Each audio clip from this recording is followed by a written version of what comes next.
मी लक्ष्मण भाग पूर्वी अॅग्रो इंडस्ट्रीकडून आज आपण महेंद्र शेठ बजाज यांच्या शेतात आलो. यांनी जाम म्हणजे पेरू या पिकाची लागवड केलेली आहे आणि त्यांचे 2,500 ते 3,000 झाडं पेरूची लागवड केलेली आहे आणि या वर्षी पहिलं वर्ष आहे उत्पन्न सुरू व्हायचं. किती वर्ष झाले असतील का याले 12 महिने सध्याला आले. म्हणजे 11 ते 12 महिन्याचं समजा पीक झालेलं आहे आणि 12 महिन्यात आपलं उत्पन्न सुरू झालेलं आहे. हो. नमस्कार, आता आपलं नाव सांगा, मोबाईल नंबर. महेंद्र भोदीलाल बजाज, तळेजा बाजार. Mobile number 9730016409. आता आपण याच्यामध्ये पूर्वी अॅग्रो इंडस्ट्रीचं ग्रोग्रीन 9 वापर करत आहे. हो, आणि संजीवनी पण फवारणी केलं होतं फुलाच्या संजीवनी. अवस्थेत आणि फळाच्या अवस्थेत सुद्धा. बरोबर. तर तुम्ही ग्रोग्रीन 9 टाकल्यानंतर तुम्हाला बाकीच्या पिकात बदल काय जाणून आले? जसं आता इतर वर्ष खूप वर्ष झाली तुम्ही शेती करून आले, पण ग्रोग्रीन 9 चा वापर सुरू केल्यानंतर तुम्हाला पिकात बदल काय वाटत होते? पिठात बदल हेच ते जसं आपल्याला चांगलं वाटतंय आणि त्यात हिरवेपणा वगैरे जास्त येते झाडाला. बरं, आता महत्वाचा विषय की तुम्ही ग्रोग्रीन वापरलं, बाकीचे खतं वापरले. आता हे बाकीचे खतं वापरताना या खतातून तुम्हाला झाडाची ग्रोथ, फळाची साईज किंवा क्वालिटी किंवा गोळवा जो म्हणतो आपण, गोळवा फळात, याच्यामध्ये काय बदल जाणून आला वापर झाला? याच्यात खूप जाणून आणलं की जसं हे आपण टाकलं ग्रोग्रीन 9 खत, हा. तर याच्यात फायदा एवढाच की हिरवेपणा जास्त होते आणि फळाला मतलब वाढ बी येते आणि फळ पूर्ण मोठ्या साईज मध्ये होते. साईज घेते. हा.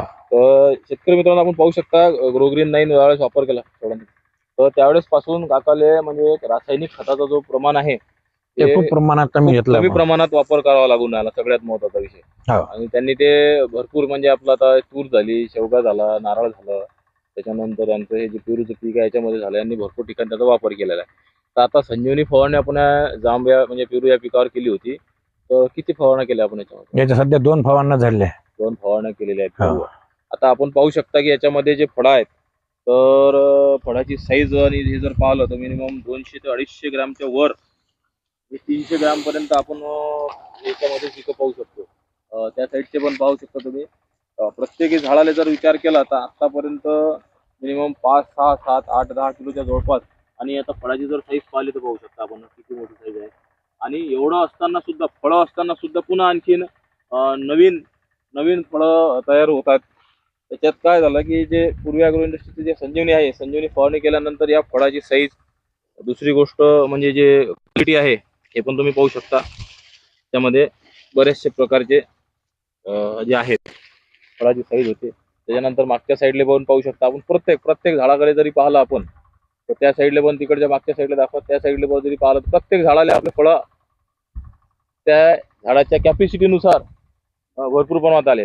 तर आता पुन्हा आणखीन इकडे तरी याच्यातले आपण समजा काही प्रमाणात 65-70 कॅरेट तोडले गेले. म्हणजे आतापर्यंत 65 ते 70 कॅरेट मटेरियल तोडलेलं आहे. गेलं. पाहू शकता संख्या किती आहे. आणि मिनिमम तुम्हाला आता किती असं उत्पन्न होईल असं वाटतंय?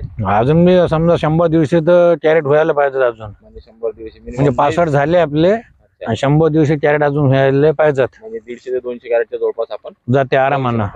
आता एक ऍव्हरेजली जर आपण काढलं तर याच्यामध्ये आपण सुरुवातीला सोयाबीन बी पेरलेलं होतं. हा, सोयाबीन पेरलं ना, आता हरभरा पेरलेला आहे. अच्छा, आता पाहू शकता याच्यामध्ये या पिकामध्ये सोयाबीन पण घेतलेलं आहे आणि आता हरभऱ्याची पण लागवड केलेली आहे. त्याच्या मधामध्ये पुढच्या भागामध्ये जर काही ठिकाणी